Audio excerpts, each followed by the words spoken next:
महादेवी मुंडे पहाड़ के आसपास घूमती हुई अपने संदेह को और भी ज्यादा से ज्यादा मजबूत होते हुए पा रही थी। उसे लग रहा था कि हो न हो माया खूनी जंगल की तरफ ही चली गई है। लेकिन अगर ऐसा है तो ये बहुत अजीब बात होनी चाहिए, क्योंकि खूनी जंगल की तरफ जाने का इरादा माया अपनी ओर से क्यों करेगी। वहां ना तो कुछ ऐसा था जो किसी रास्ते की तरह दिख रहा हो, और ना वहां पर जाने का कोई तरीका था।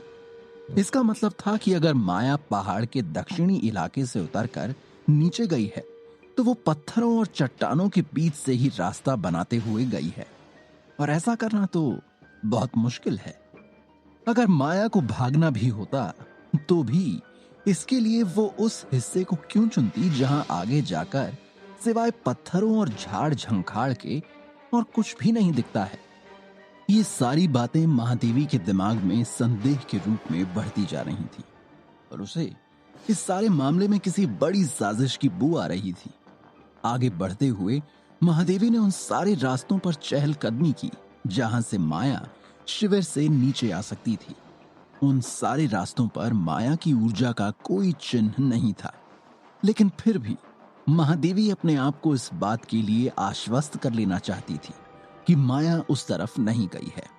इसलिए उस सारे इलाके के कई बार चक्कर लगाने के बाद महादेवी पहाड़ के सबसे ऊपर जाकर माया के शिविर के पास पहुंची। शिविर के अंदर प्रवेश किया तो वहां पर कोई भी नहीं था, लेकिन माया की ऊर्जा की लहरें वहां पर स्पष्ट रूप से मौजूद थीं। इसलिए महादेवी ने वहां पर कुछ देर रुककर साधना के माध्यम से वहां की ऊर्जा के बिंबों को अपने अंदर समेटते हुए उसे अच्छी तरह से जांचने परखने का निर्णय लिया। महादेवी सुखासन की मुद्रा में बैठी थी। वो शिविर में चारों तरफ फैली हुई ऊर्जा को अपने अंदर अवशोषित कर रही थी। महादेवी का दिमाग इस समय किसी ऐसे यंत्र की तरह बना हुआ था जिसमें से गुजरने वाली सारी ऊर्जा के तमाम हिस्से उसे अपने सामने अलग अलग ठीक उसी तरह दिख रहे थे, जिस तरह से किसी मामले में किसी केस के सारे सबूत एक साथ किसी बोर्ड पर लगे हुए किसी जांच करने वाले को दिख रहे होते हैं। जैसे जैसे महादेवी उन सारी ऊर्जा के चिन्हों पर अपना ध्यान दिए जा रही थी, उसे ये समझ आता जा रहा था कि यहाँ पर माया ने कितना वक्त गुजारा है। यहाँ तक कि उसे कार्तिक की ऊर्जा के भी चिन्ह दिख रहे थे।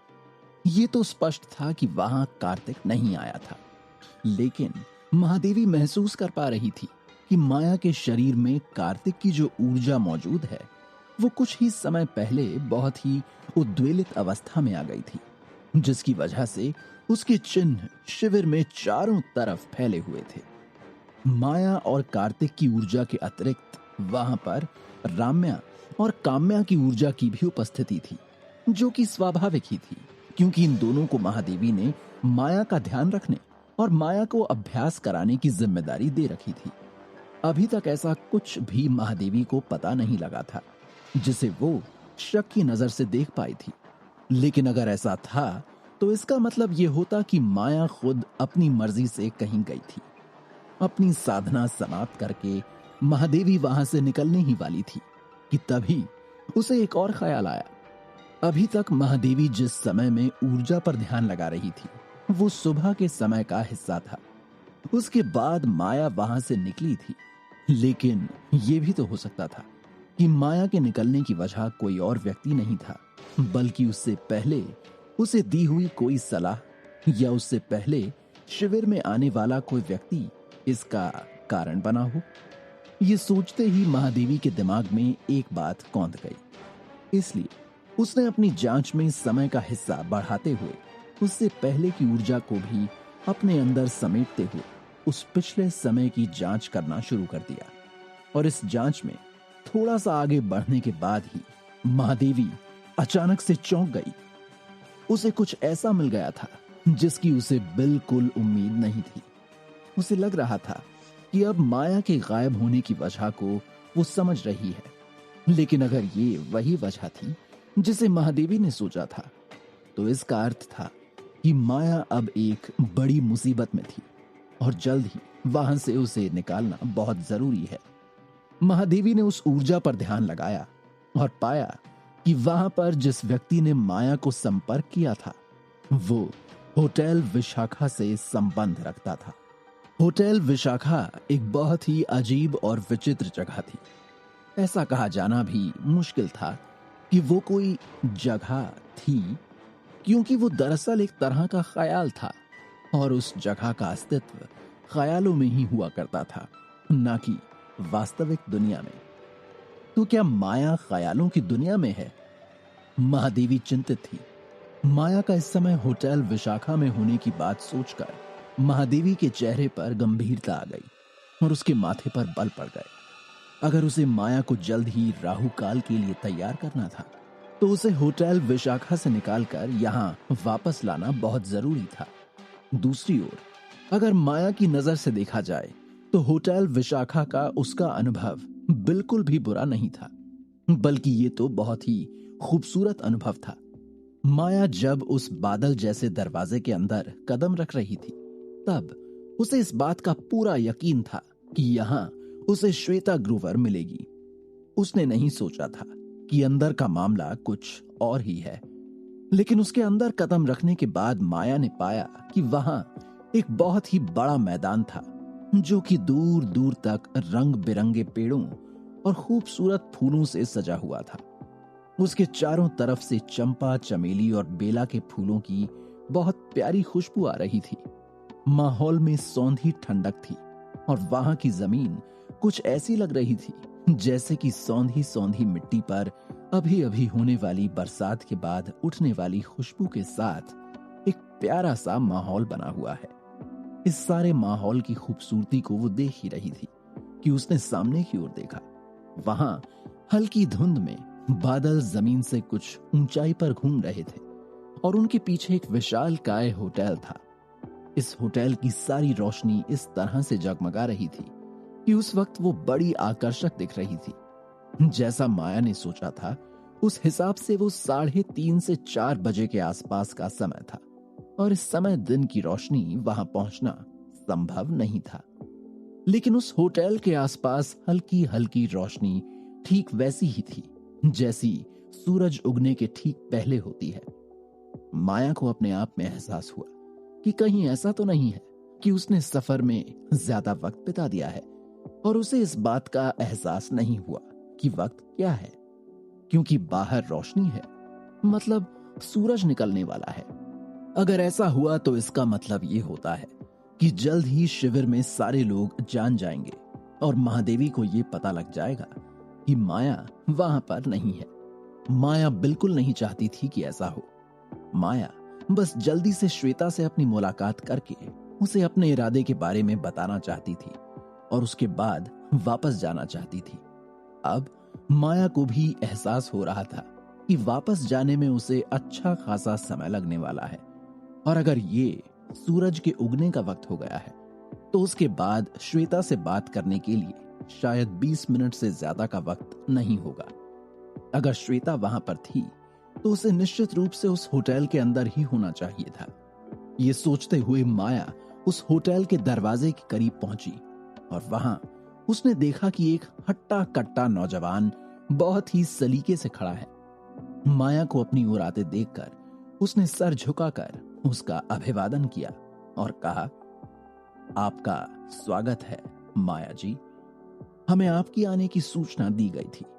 हमारे होटल का ये सौभाग्य है कि आप यहाँ आई। माया ने इतना शानदार होटल शायद ही अपनी जिंदगी में कभी देखा होगा। माया ने मुंबई और पुणे के सबसे बेहतर होटलों में काफी वक्त बिताया था और इसके अलावा वो लंदन और न्यूयॉर्क के सबसे बेहतर होटलों में भी रही थी।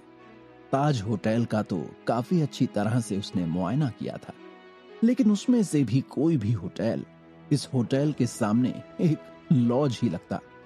कमाल की बात थी कि आखिर जिस तरह का होटल ये था, जिसे 10 स्टार भी दिए जाते तो भी कम था, वो इस जगह कैसे हो सकता था? ये सारा मामला क्या था?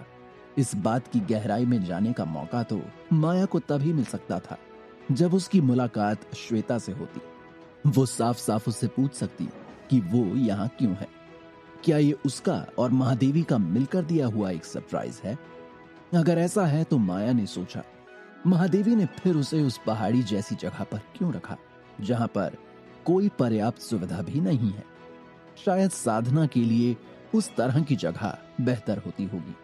उस गार्ड ने थोड़ा आगे जाकर एक और व्यक्ति की तरफ इशारा किया और अभिवादन करते हुए माया से कहा, यहां से आगे आपको आपके कमरे में ये महोदय ले जाएंगे। ठीक है, अच्छी बात है, माया ने कहा। लेकिन क्या मैं इनका नाम जान सकती हूं? जी बिल्कुल, इनका नाम है मिस्टर ओबरॉय। मिस्टर ओबरॉय ने आगे बढ़कर माया का अभिवादन किया और कहा, हमारे होटल में आने के लिए आपका बहुत बहुत शुक्रिया। इस बात की हमें बहुत खुशी है माया जी। हमने आपके बारे में बहुत कुछ सुना है और ये हमारे लिए एक बहुत बड़े सम्मान की बात है कि आज आप हमारे होटल में हैं। मैं इस होटल का मैनेजर हूं। मेरी आपसे दरख्वास्त है कि आपको किसी भी चीज की जरूरत हो तो आप सिर्फ एक बार मुझे याद कीजिए और आपकी जरूरत की हर चीज आपके पास पहुंच जाएगी। फिलहाल तो मैं श्वेता से मिलना चाहती हूं, जिसने मुझे यहां पर बुलाया है। फिर मुझे वापस जाना है, इसलिए जितनी जल्दी हो उससे मुलाकात कराइए, माया ने कहा। जी बिल्कुल, मैं जल्द से जल्द आपकी इच्छा पूरी करने का इंतजाम करता हूं। तब तक आप इस कमरे में आराम कीजिए। इसी के साथ मिस्टर ओबरॉय ने एक कमरे का दरवाजा खोल दिया। माया ये देखकर भौंचक्की रह गई कि वो कमरा कितना आलीशान था। ऐसा होटल का कमरा उसने आज तक नहीं देखा था। माया को खुशी भी हो रही थी और एक तरह का आश्चर्य भी था कि आखिर ये होटल यहां कब से है और उसका यहां पर आना आज ही क्यों हुआ है। ये बात भी साफ थी कि अगर वो यहां आई है और इस तरह का होटल यहां उपस्थित है तो महादेवी उसके बारे में जरूर पहले से भी जानकारी रखती होगी। इसका मतलब है उसका यहां आना महादेवी की नजर से बचा हुआ नहीं हो सकता था। तब तो फिर शायद महादेवी को मेरे यहां आने पर कोई परहेज नहीं होगा, बल्कि ये किसी तरह की परीक्षा होगी। दूसरी तरफ महादेवी को सिर्फ यही डर था कि कहीं माया होटल विशाखा तो नहीं पहुंच गई।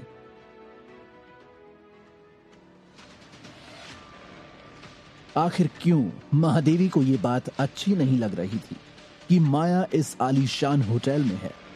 जानने के लिए सुनते रहिए कैप्टन कार्तिक की कहानी का अगला हिस्सा, सिर्फ पॉकेट एफएम पर।